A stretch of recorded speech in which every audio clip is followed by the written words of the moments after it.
We ended yesterday. A couple of things about the Bohr theory. Keep in mind that Bohr thought that electrons just had certain orbits, like the planets have orbits around the sun. Electrons can only be a certain distance from the nucleus, and the farther out you get, the closer together the energy levels are. Along comes, about 10 years later, Erwin Schrödinger. Schrödinger came up with a completely different approach to describing electrons. First of all, I want to make it very clear. Schrödinger's theory is not any attempt at all to try to come up with a visual picture of the atom. We're talking about atomic structure here. Structure means like where is everything. Schrödinger's goal was not to describe where the electrons are. We can figure out where the electrons are from what Schrödinger did. But his goal was just to describe the energy of electrons. That's all he was up to, was finding the energy of electrons.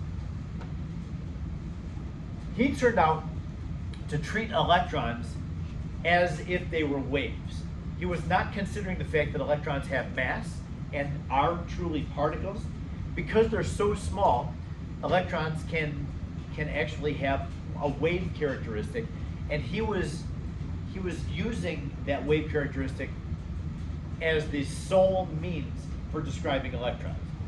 So he was not considering the fact that electron is a particle. Now the other thing is kind of interesting about this. You saw that Bohr came up with his theory about electrons by using light waves. Light has characteristics of particles as well. So both electrons and light waves can be described both as waves and as particles. Even light can be described as a particle in some ways. In some ways it behaves like a particle. You'll learn all about that in physics. Now, the behavior of electrons in an atom is complex. And because of that, Schrödinger came up with something called a wave function. That's what this symbol is. It's not a pitchfork. It's there to represent, it's the Greek letter psi. And it's there to represent something that Schrödinger would have described as a wave function. And he used something called a Hamiltonian operator on the wave function to determine what the energy of the electrons was. Very complex. Now, this would be like a third year in college course that you would take. It's called physical chemistry. At least in my chemistry program, it's called that. It's probably, if you take a physics program, it's probably just called quantum mechanics. You have a full course on quantum mechanics. Back in the day, I could understand all of this. I don't remember any of the calculus that I learned, though. I had a math minor and did a lot of math, and it's gone from my brain because I haven't used math like at that level since then. So that's kind of shameful for me.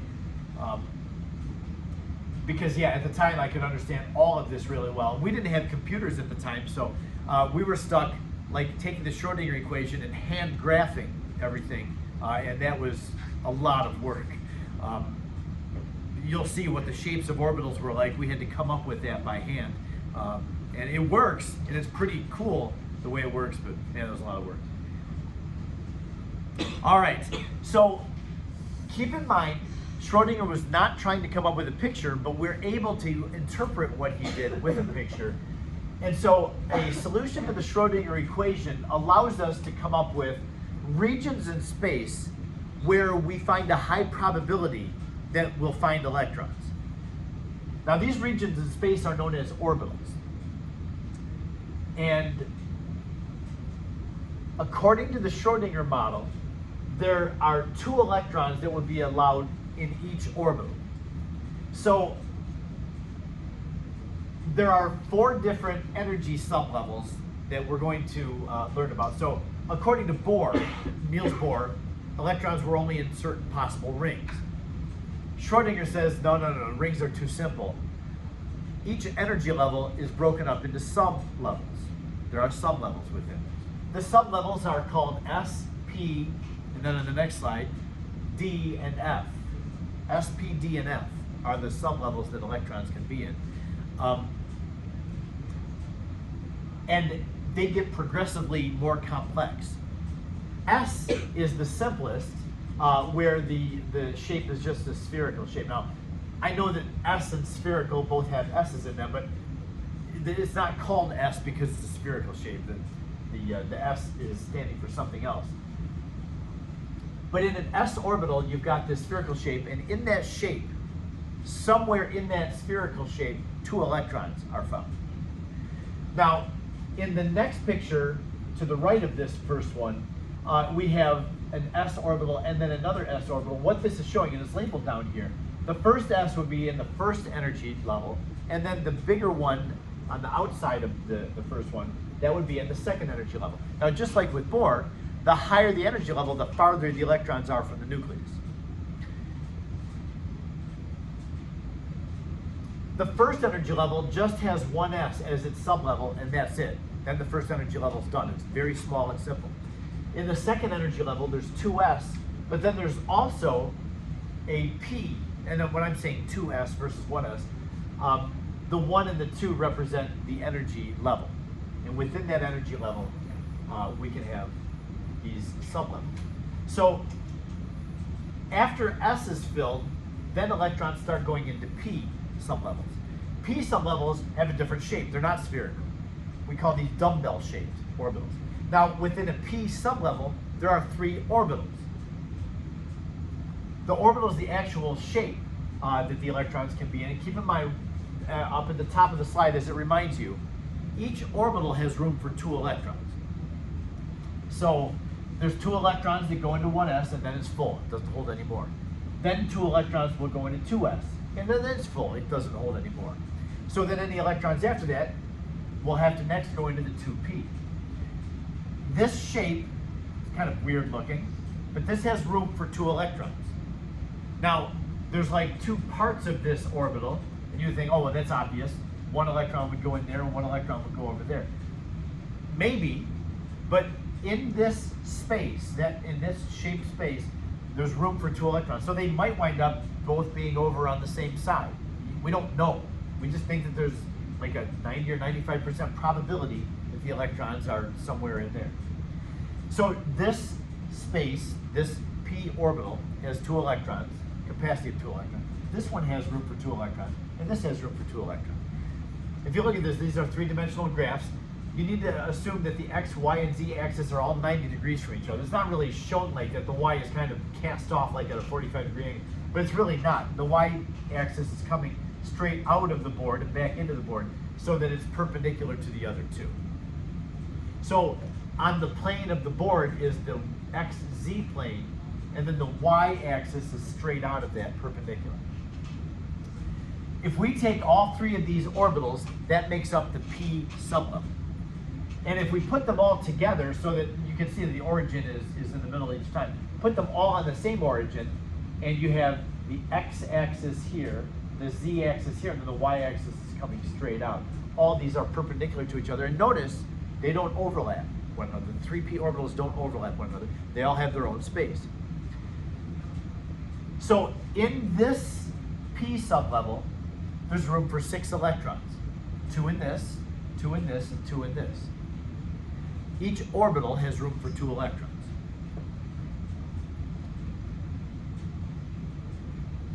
If the p gets full and there's a d sublevel, then the d's are even more complex. The d's, the term that we use is they're clover-shaped. There are 5 of them. So there's 1 orbital in the s sublevel, there's 3 orbitals in the p sublevel, there's 5 orbitals in the d sublevel. Now in this sublevel, one of them is kind of an oddball. You got 4 clover-shaped things, and then this one weird thing where there's got a dumbbell and then a donut around the middle. And it's hard to see on this because it's not drawn to indicate this, but these 5 orbitals would all be exclusive to one another, which means that they don't overlap at all. And with that donut there, that's hard to see that it doesn't overlap. So yeah, I don't quite know what happens with that donut. If these really are not going all the way into the nucleus, or the origin is the nucleus. If they're spread out, that's probably what it is. But yeah, when you actually have a d sublevel, all 5 of the orbitals are all like their own space. They don't share any space around the nucleus. So as complex as these shapes start to become, they still each represent an orbital, and each of them has room for 2 electrons. So in this clover-shaped orbital, somewhere in there is 2 electrons. Then in here, somewhere in there is 2 electrons. And so overall, if the D is full, there will be 10 electrons present. So S has room for 2 electrons. P, when it's full, has room for 6. D, when it's full, has room for 10. And then the F's, we consider the F's also clover-shaped, but man, these are bizarre. I will tell you that when I was in college, even as a chemistry major, I never saw a model of the F orbitals. We didn't have to draw these things out. This is super complex. And I'm glad, I'm thankful for my teacher. I mean, he could have probably had us draw these out and graph them.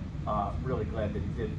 But I had never even seen these until I got my hands on a Zumdahl book back when I first started teaching this course. I'm like, oh my gosh, that's what the F's looks like. I had never ever seen them before. So yeah, there are 7 orbitals within the F sublevel, and they have that shape, and each of those is a space where 2 electrons can be found. Yes? So are we going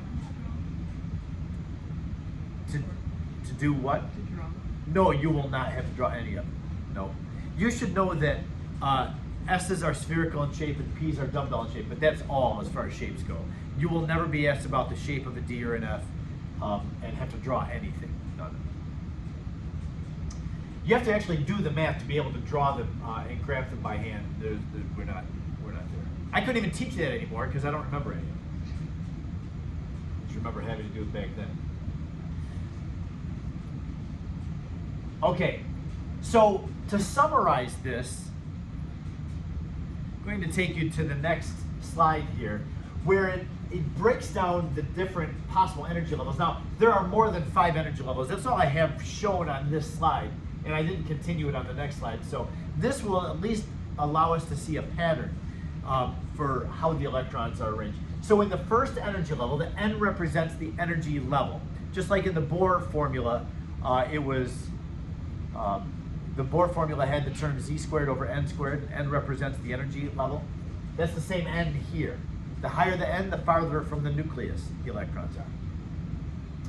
So when N equals 1, that's the first energy level. That's close to the nucleus. N equals 1 is a small space because it's confined in there real close. So there's only one possible sub-level in the first energy level. It's called 1s. The 1 is just, it looks like a coefficient, but it's just telling what energy level we're in. And remember, S is just that spherical shape. It's got room for 2 electrons. So that's it. That's all the first energy level has to offer is room for 2 electrons. And then it's full. Then we go out to the second energy level, a little farther out from the nucleus. There's room for 2 sublevels. There's 2s and 2p. In the 2s, there's room for 2 electrons. The 2p, there's room for 6 electrons. So together, the entire second energy level has room for 8 electrons. 2 in the S, 6 in the P. Then we go out to the third energy level. Third energy level has 3 sublevels, 3s, 3p, 3d. Maybe you're seeing a pattern here. Whatever energy level you're in, that's how many sublevels there are possible.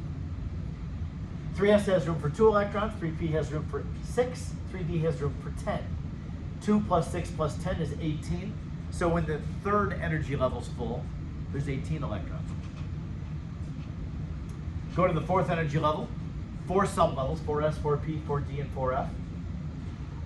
And so we just do the same drill. S has room for 2, P has room for 6, D can have 10, F can have 14. Add all that together, that's 32 electrons. Now, when we get to the fifth energy level, something weird happens. You can see that for every energy level, whatever energy level we're in, that's how many sublevels there can be. Now, we only learned about S, P, D, and F. However, theoretically, if we're in the fifth energy level, there should be 5 sublevels. And in theory, there are 5 sublevels. There would be 5s, 5p, 5d, 5f, and then also another one. We're going to call it 5g. Now, you didn't see anything about a g, and that's because 5g is a theoretical energy sublevel. We don't have evidence for electrons actually being in a G that I know of. Maybe people that work with electrons all the time excite them and see what happens with them. Maybe they have actually identified G. There's no reason that G can't be there, but we just don't have enough elements to get to a 5G sublevel at the ground state, at least. So how many electrons would there be? S has room for 2, P has 6, D has 10, F has 14. And following the same pattern, G would have 18 electrons. Add all that together. Theoretically, in the 5th energy level, there would be room for 50 electrons, just in that one energy level.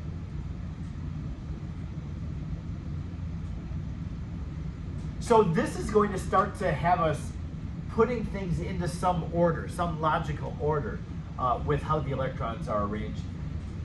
There is this formula. This is good to know. I mean, you may be asked about something like this, even on the AP exam. They sometimes throw questions like this out. So if you know what energy level you have, how many electrons can exist in that energy level? That would be given by 2n squared, n being the energy level. So like in the 3rd energy level, how many electrons can fit in the 3rd energy level? 2 times 3 squared, which is 18.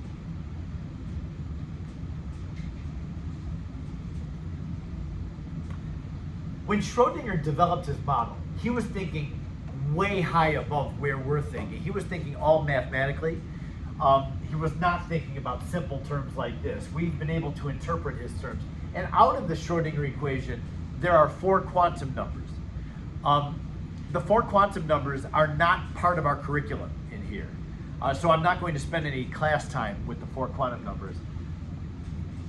You should know that the n value is 1 of the quantum numbers. The sublevel, I've got letters here for the sublevels, S, P, D, and F, but the actual sublevel is represented by the 2nd quantum number. And which of the specific orbitals are in that sublevel? That's the 3rd quantum number. And then the 4th quantum number is within each orbital, there's room for 2 electrons. How can 2 electrons fit and exist together in the same orbital when they're both negatively charged? Like in my spherical shape here, this little tiny spherical shape, how can 2 electrons go into there when electrons are negative? Don't 2 electrons, when they're confined in the same space, don't they try to push away from each other? If orbitals are designed to have 2 electrons in them, how can that be? Well, here's how it can be. And this turns out to be the 4th quantum number. Within an orbital, like that, or any of these, one of the electrons will have a certain spin to it. It'll be like rotating. And because an electron is a charged particle, that spin causes it to have a magnetic field. The other orbital, or the other electron in that orbital will also be spinning, but it'll have to be spinning in the opposite direction. So one will be going this way, the other one will be going this way. They'll have opposite magnetic fields. That's how they can exist together. So that's what that 4th quantum number is accounting for the spin of electrons. I just mentioned that because there is something about quantum numbers. Yeah, well, right here at the top of it. This guy named Wolfgang Pauli, I think he was German, back around the same time as when Schrödinger was coming up with his theory. Pauli was working with quantum numbers as well. This is a very big deal. When you don't learn the quantum numbers, it's not really obvious as to why this is a big deal, but the fact that no 2 electrons in any atom, even a huge atom that has lots of electrons, no 2 electrons ever have the same 4 quantum numbers. Each electron is unique and is described individually by the Schrödinger equation. So we can have a model for every single electron in an atom. And that's where Bohr fell short. Bohr was able to do 1 electron in 1 element. Schrödinger's model covers every single electron in every element. Now this is a representation of the order of the energy of each sublevel. Now we're using lines on here. Remember, I've said this a number of times this class. Schrödinger, when he was coming up with this model, he was not attempting to come up with a physical picture. He was just representing the energy. That was all his focus was what is the energy of electrons? That does not really give us a visual picture. And I had a hard time learning this when I was first learning it, because I wanted a picture. I wanted to see, what does the atom look like? How are the electrons arranged physically? Schrödinger's model does not do that. We interpret Schrödinger's model to have, these certain orbital shapes, but we start putting the orbitals together, it really is not convenient to look at and try to make sense of. So instead of trying to come up with a visual picture of atoms and how the electrons are arranged, we have like representations, and this is a representation. It's called an energy level diagram, sometimes called an orbital diagram. It orders the energy sublevels from lowest energy down here up to the highest energy. I have color-coded the different energy levels. First energy level I have in red. The second energy level I have in green. Third energy level is blue. Fourth energy level is this really burgundy maroon color. And the fifth energy level is pink. Now I want you to notice at the beginning is very obvious the arrangement. Closest to the nucleus, remember lowest energy is on the bottom. Closest to the nucleus is the first energy level. It's got just that one sublevel, the 1s. I've got one signal line next to 1s that represents the orbital that 1s is made up of. And then once that thing has 2 electrons on it, that's it. Then it's full. We have to go out farther from the nucleus. We go to 2s. 2s also has one line next to it that represents the one orbital that 2s is. Remember, it's a spherical shape. 2 electrons go into there, then it's full. We get to 2p, next higher. P is always higher than s, higher in energy. The 2p has 3 lines next to it. That's because there's 3 orbitals. Remember, they're the dumbbell shaped, all perpendicular to each other. They all have exactly the same energy. The term that we use in chemistry for that is they are all 3 degenerate orbitals, which means they're all the same energy. An electron can jump from one orbital to another without gaining any energy to do that. It's not really becoming excited. If an electron goes from this orbital to this orbital, it's not because it's excited. It's in the same energy somewhere. So yeah, the 2p has room for 6 electrons because 2 electrons go onto each of those lines. Then 2p is full. We go to the third energy level. Now I want you to notice something weird happens with the third energy level. There are 3 sublevels. There's 3s, 3p, and 3d. But look at how the third energy level is arranged here. The 4s is kind of inserted itself into the third energy level. There's 3s, 3p, but then 3d doesn't show up until after 4s. There's a reason for that. And that reason is this. Within an energy level, the d's are so much higher in energy than the s and p that they actually will overlap the next energy level's s. So 3s and 3p come after the second energy level, but the 3d is higher in energy than 4s. In fact, I'm going to make a note of that down here on the slideshow. The D sublevel is higher energy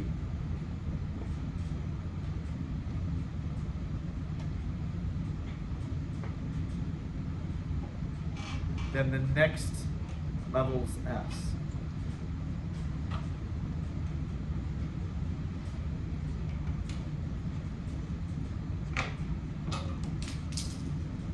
The D is higher in energy than the next energy level's S.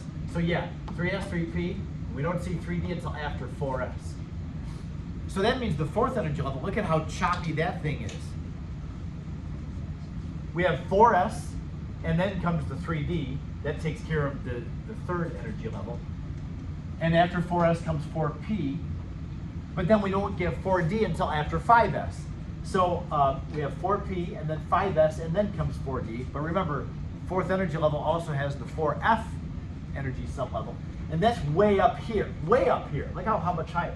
So the 4S, the fourth energy level starts down here, and then we don't finish the fourth energy level till way up there. And that's because, look where the F is. The F is so high in energy as a sublevel that it actually overlaps the S that's 2 energy levels higher. So I have to make another note of this. 2 stars for this one. The F will, let's see. the F will be higher energy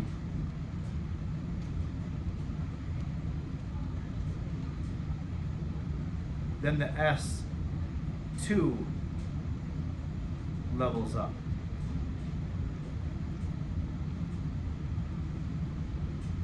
So we won't see 4F until after 6S.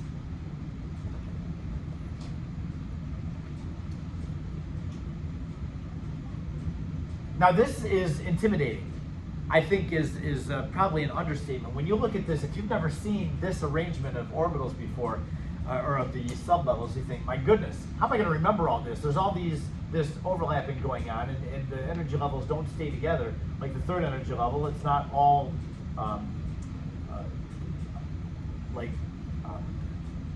put together. We've got that 4S that's separating the 3P and 3D. What's going on? And that just is the beginning of it all. Take a look at this. This turns out to be very easy to remember because it corresponds perfectly with the periodic table. On the periodic table, and this is pretty amazing, Schrödinger was doing this work in the mid-1920s. This version of the periodic table was completed in around 1910 or so by a guy named Moseley, an English guy named Moseley, Henry Moseley. The periodic table was first attempted in the 1860s by Mendeleev, Dmitri Mendeleev. Mendeleev was such a brilliant scholar that he actually has a element named after him. Number 101 is Mendeleev. But he didn't quite have this shape of his periodic table, although he was the first person that attempted a periodic table and published one. Moseley was able to put the elements into that shape of the periodic table. Now, that was, remember, in 1910. When Schrödinger came up with this model, mid-1920s, it was way after that. Look at the way that the periodic table lines up with this order of sublevel. In the first energy level, the first row of the periodic table, there's two elements. It just happens that there's two electrons that will fit into the first energy level. The 1s has room for two electrons. So both hydrogen and helium will have their last electrons in 1s. Then we go to 2s. The next two elements, lithium and beryllium, have their last electrons in 2s. Then 2s is full. We go to 2p, which has room for 6 electrons. Well, the next 6 electrons are boron through, 6 elements, I should say, are boron through neon. Their last electrons go in 2p. Then the second energy level is full with neon. Then we go to the third energy level. We begin with 3s. Sodium and magnesium have their last electrons in 3s. Then 3s is full. We go to 3p. The next 6 elements have their last electrons in 3p. Up to argon. And then after argon, we begin the fourth energy level, 4s. Now this is where that overlap happens. Potassium and calcium have their last electrons in 4s. And then after calcium, we have scandium. Scandium through zinc, there are 10 elements. Where are their last electrons? After 4s comes 3d. Those next 10 elements have their last electrons in 3d. And so we keep going. After 3d, we go back to the fourth energy level, it's 4p. So gallium through krypton are 4p. And then we go to the fifth row, rubidium, strontium are 5s. And then after rubidium and strontium, we have the d's, remember, they overlap by just that D higher than S energy. Yttrium through cadmium, there's 10 elements there. They represent, their last electrons go into the 4D element. So this whole order corresponds perfectly with the order of elements on the periodic table. Notice the periodic table rows are numbered over here. It's kind of subtle, it doesn't make a big deal of it, but they're numbered 1 through 7. The S's all wind up over here. The P's are all these over here, the boron family through the helium family. All 6 of those are going to end with P's. Then the D's are here in the middle of the periodic table. And down here, these intertransition metals, those are F's. So the S's and the P's are always going to be the same number as the row number. They're the same energy level as the row number. So the first row is 1s. Second row is 2s and 2p. third row is 3s and 3p. The fourth row is 4s, and then 3d. Remember, the d is going to have that overlap, and the d's will always be one less energy level than the row number. So in the fourth row is 3d, in the fifth row is 4d, in the sixth row is 5d, like that. So you have to remember that. But yeah, the whole periodic table gives away what the order of these are. It coincides perfectly. We'll practice this more, and I'll show you how all that works. The way that we represent or use this thing is we're going to represent electrons with arrows. The arrow is going to show electrons. So if I have hydrogen and if I want to describe the one electron in hydrogen, we always have electrons having their ground state closest to the nucleus. Electrons are negative, they want to be as close to the nucleus as possible. So this would be the orbital diagram for hydrogen. It's one electron would go in 1s. That's it. That's the one electron for hydrogen, and that takes care of it. Helium would be a down arrow. Remember that electrons have to have opposite spins to be able to occupy an orbital together. So one is going to be facing up, and the other orbital is going to be, or the other electron in the orbital is going to be facing down, and that indicates the opposite spins. You wouldn't put two up arrows together in an orbital. They're going to certainly push away from each other because they'll have the same charge and magnetic field around them, and they're going to repel badly. So you always have one up and one down. If we were talking about something a little bit bigger like boron has 5 electrons, so the first 2 go in 1s, and then 1s is full. You can't get more than 2 electrons on it. Then the next 2 electrons go on 2s. Then that takes care of 4 electrons. Then the next one would go on 2p. Now, the next element after boron would be carbon. Something unexpected happens with carbon. Just adding one more electron into here would represent the 6 electrons in carbon. We're going to be tempted to, now that we have one up arrow, we're going to be tempted to put the next arrow down like that, but that is not correct. There's a guy named Hund. Can't remember what his first name was. Otto, another German guy. Hund came up with the discovery that electrons are going to spread out and put one into each degenerate orbital or one into each multiple orbital before they make any pairs. Now you don't have an option with the s's because there's only one line. So you put one up and one down and then they're done. But when you have p's or d's or f's, you put one onto each before you make any pairs. Now if I take you down to this slide, here's Hund's rule down here. It says degenerate orbitals are lowest in energy when there's a maximum number of unpaired electrons. So yeah, you want as many unpaired electrons as possible.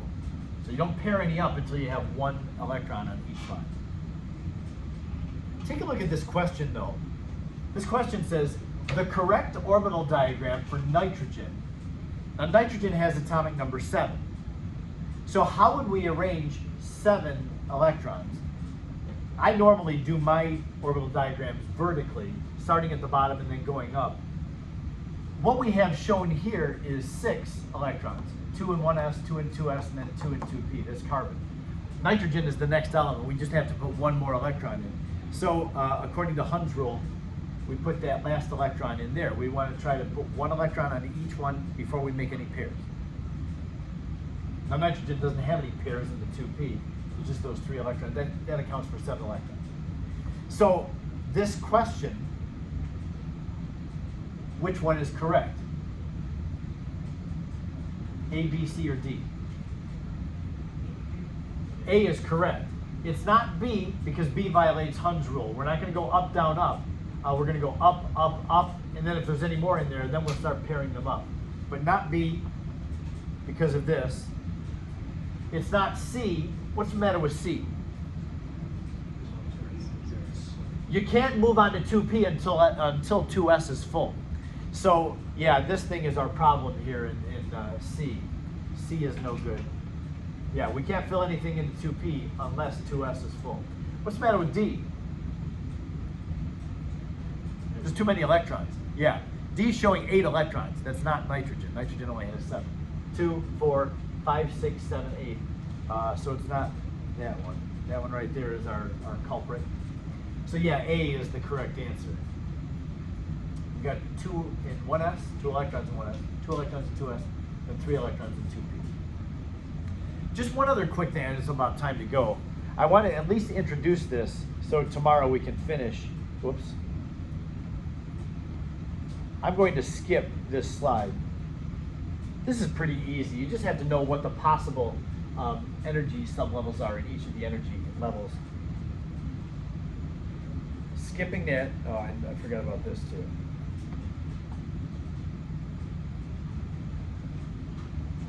There is a different way of describing how the electrons are arranged. It's called electron configuration. It's a little bit more clean than the energy orbital diagram that we were showing with the arrows. They say the same thing though. Both the orbital diagram and this are going to describe how the electrons are arranged in an atom. So just going a little bit bigger, F, fluorine, number 9 on the periodic table. The electrons in fluorine, whoops, they would have electrons in 1s, and in 2s, and in 2p.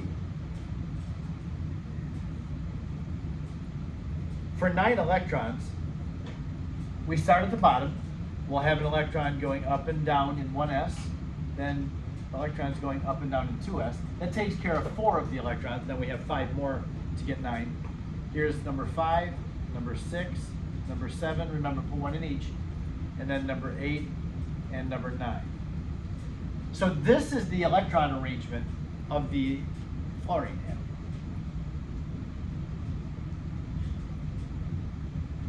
This shows electrons in 3 different sublevels. And so we can just make this more concise by writing this thing, which is called an electron configuration. The electron configuration tells what orbitals contain electrons for an atom and how many are in each orbital. So you see superscripts up here. We're not doing anything mathematically with that. The 1s has 2 electrons in it, so this is the notation that we use. We have a 1s and the superscript says how many electrons. Don't say 1s squared. You sound like a rookie when you say 1s squared, like you don't know any chemistry. So don't ever say that. We would just recite this as 1s2, and then 2s has 2 electrons, so we'd say 2s2. And then the 2p has 5 electrons in it for fluorine. We'd say 2p5. So this is the electron configuration of fluorine. It's a concise way of saying how the electrons are arranged in fluorine. Potassium, a bigger atom. Potassium's all the way down here, number 19. So when you write the electron configuration for potassium, you have to account for all 19 electrons. Well, we can do that. We can actually do that just from the periodic table. We know the S's have room for 2 electrons, the P's have room for 6. So it goes 1s2, 2s2, 2p6, 3s2, 3p6, and then we end right here with 4s1. Now, you can imagine that electron configuration is going to get lengthy the farther we go down in the periodic table. Like if I asked you to do the electron configuration of polonium, for instance, number 84, that's going to be a long expression. There is a way to shorten this thing. What we can do to shorten it is you can just go up to the previous noble gas to the element. Like for potassium, the noble gas that comes before potassium is argon. So we can go all the way up to the most recent filled p electron, which would be 3p6, and just replace this whole thing, whoops, replace this whole term with just the noble gas symbol in brackets, like that. So this whole highlighted part, I actually highlighted into the 4s. I didn't mean to do that. I meant to cut it off there at the end of the 3p. But yeah, the 1s through the 3p is all accounted for in argon's electron configuration. And so we would just write argon core 4s1. That's a short way of writing electron configuration. You just indicate what the noble gas is before that. That means that, okay, we're accounting for all the electrons up to number 18, that's up to argon, and then we write what electrons are present after that. So for tellurium, tellurium is number 52 on the periodic table, underneath selenium and sulfur. So to write the short electron configuration for tellurium, we would just find the noble gas that came before Te, which is krypton, put its symbol in brackets, so that accounts for the first 36 electrons. They're all included in that term. And then you just write the rest of it. We've got the krypton core, which took us through row 4. So now we're starting row 5. And we know in row 5 there would be 5s, 2 electrons in 5s, 4d. The d's are 1 less than the row number, 1 less energy level than the row number, so it's 4d10. And then tellurium is the 4th element in 5p, so it would be 5p4. This would be the electron configuration for tellurium.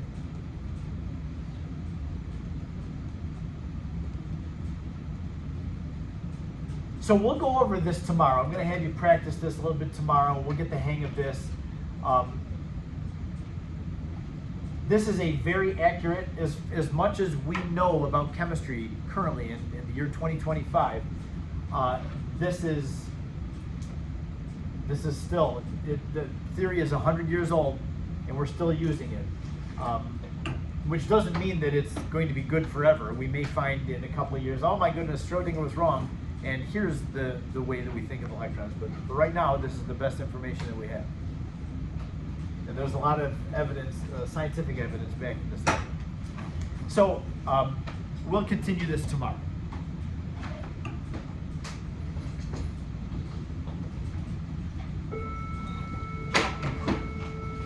Happy Thursday.